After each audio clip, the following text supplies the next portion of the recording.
The Chase's Anne Hegerty revealed in a new interview that she scarcely spends her accumulated wealth, which she leaves sitting in the bank. Meanwhile, the modest-living 64-year-old owns half of her old housing association flat, and rents the rest. Anne opened up about her thrifty relationship with money in an episode of Kay Adams' podcast How to Be 60.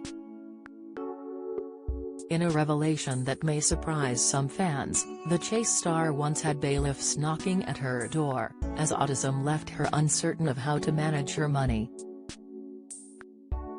Now, however, an accountant deals with the figures, leaving Anne to enjoy a relatively modest lifestyle, with her only major splurges being on clothes. The proud Mensa member told Kay, "I like pondering that, my money is sitting in the bank." She owns half of her flat and rents the other half, using a shared ownership scheme originally designed for those who are unable to afford their own homes at full price. It allows savvy but cash-strapped buyers to purchase between 10% and 75% of the total cost of the property. They then rent the remaining percentage from a landlord, local council or, in Anne's case, a housing association. The quiz show star would not be eligible to benefit from the scheme if she was looking to invest as a new buyer these days, as her net worth has soared since she first signed the contract. Shared ownership is only available to those who are on a budget by necessity and who have household incomes of less than £80,000 per year, or £90,000 if living in London. Anne continued on the podcast, "I'm not really an expensive person, and that's nice.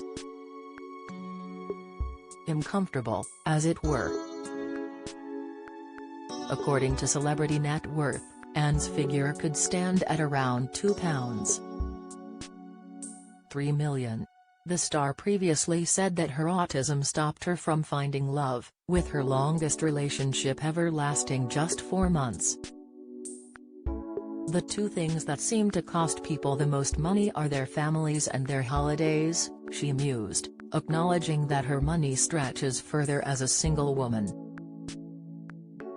However, her one main indulgence is buying a stupid amount of clothes. She previously admitted she had to rein in her desires for her on-screen wardrobe after clashing with producers over what to wear. Anne has an eye for designer fashion and wanted to appear in Chanel suits, or dress up as a dominatrix. "I really would like my costume to include high heels, fishnet stockings and a whip, but the producers don't seem to want to go for that," she joked in one interview with BBC Radio Manchester. They weren't keen on her more modest choices either, with Anne suggesting, "I think I'm going to have a nice, little, navy Chanel trouser suit," and the producer firing back, "I think you're not." She'd been sent on a shopping trip with a BBC-sponsored stylist, who'd taken photos for show bosses, and they had their own ideas. When she saw the alternatives they'd picked for her, she joked, "Right, well, clearly there's going to be no room for vanity here." Meanwhile, although Anne has a penchant for clothing from an expensive Italian fashion house, she has chuckled that she usually manages to make it look as if it's been bought from a charity shop.